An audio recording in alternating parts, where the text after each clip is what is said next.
What's poppin' YouTube? 1/1 is in the house! Welcome to the third episode of Incognito, storytime video where I tell you my experience as an undercover journalist. This episode is called Boom Goes the Dynamite for a reason. Today, I'm gonna tell you how I legally and illegally managed to get my hands on different chemicals to make a bomb. I'm 1/1, an undercover journalist. Different identities, one thing in common: the art to lie. I've told over 100 stories, and now it's time to tell mine. Incognito. But before that, make sure to leave a like, and here's a quick glimpse at the background. November 2015. Series of coordinated terrorist attacks happen in France. 130 people are killed, more than 400 injured. 2016. Brussels airport in Belgium is attacked by terrorists. 3 bombs are detonated. Over 30 persons are killed, more than 300 injured. Few months later, another terrorist attack happens in France. More than 80 killed, more than 450 injured. These are not the only terrorist attacks in Europe, nor the world.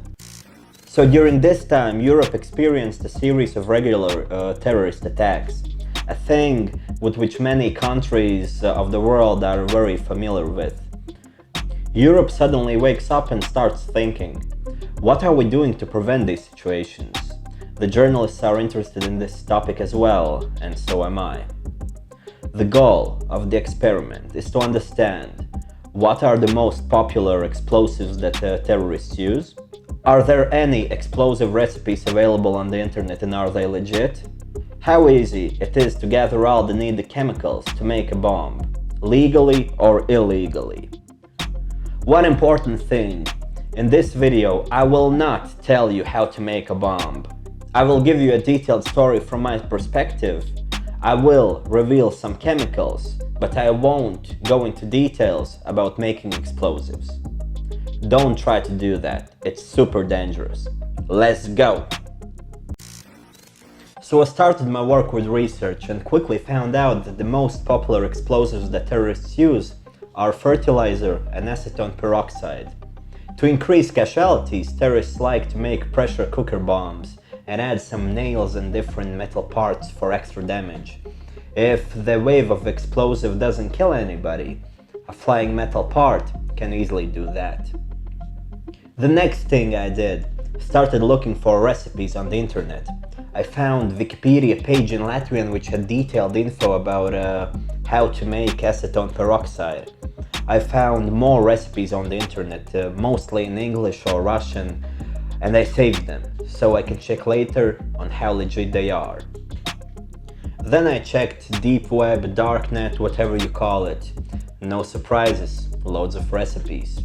Some of them look fake, most of them look real, but I don't know that for sure. I worked on this for about 3 days, and one thing I can tell you, during these 3 days I learned more about chemistry than I had learned in all of my life.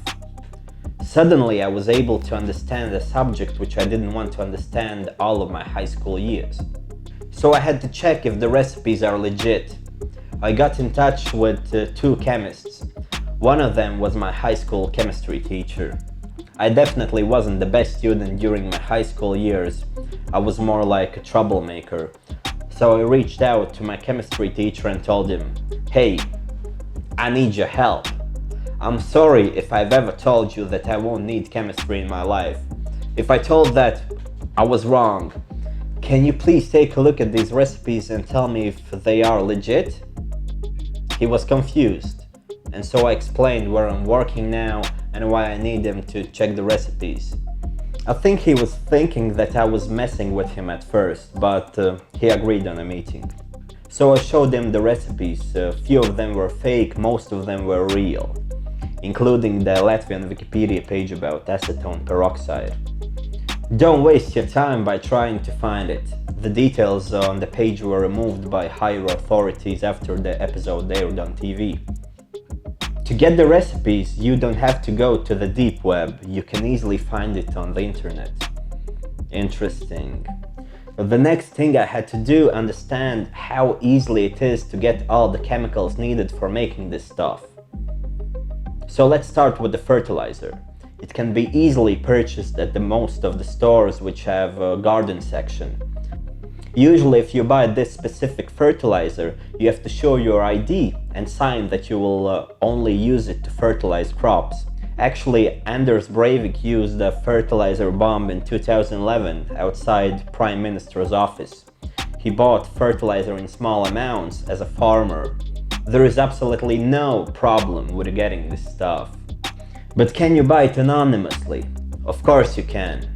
I went to Riga's biggest market and I was able to easily purchase the same fertilizer for almost twice the price, anonymously. If I could do that, anybody can do that. Many needed chemicals can be easily bought in different department stores, but there were two chemicals that had to be found: nitric acid and hydrogen peroxide. You can buy hydrogen peroxide in pharmacies, but you can't make any explosives with that as the concentration level of the substance is too low. I ran out of ideas about where can I get that.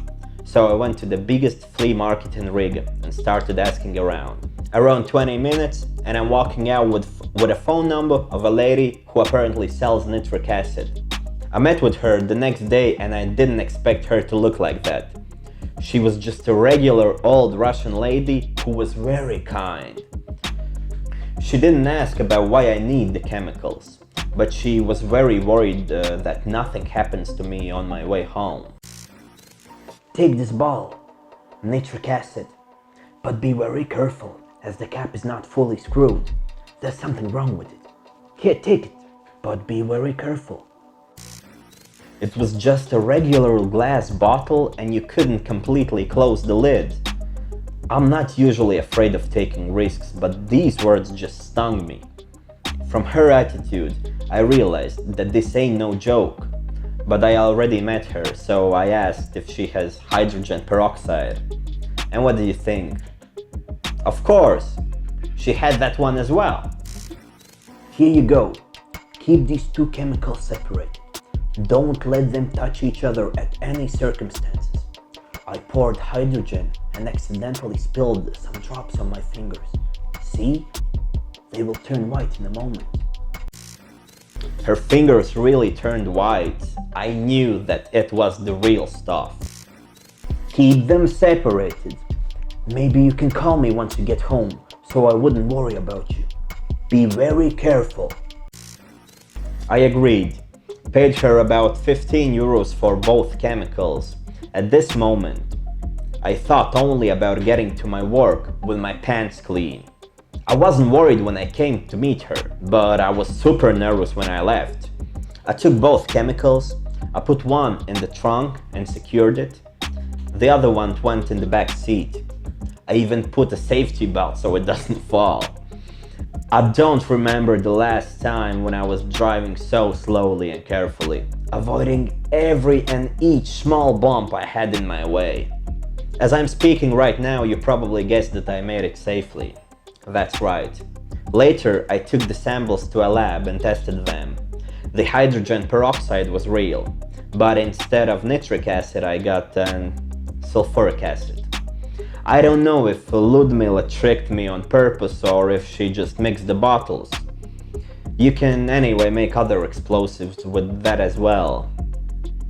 And as all the acids, it's insanely dangerous if it comes in touch with your skin. Conclusions. Lesson number 1. Don't make bombs. They can hurt you, you can kill yourself, and maybe others. Don't do that.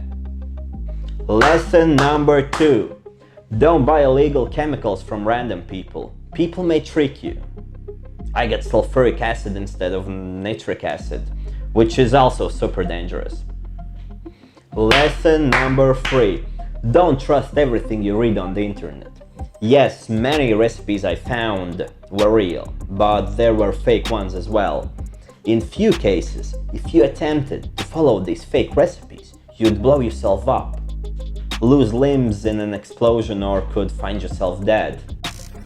What do you think of this episode? Leave comments below, don't forget to leave a like and subscribe to 1 out of billion.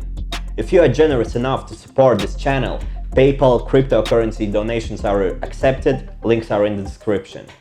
I also have a Patreon page and I would like you to become my patron. Any kind of support is appreciated. I'm 1 out of billion. Я Людмила. Peace out. Incognito.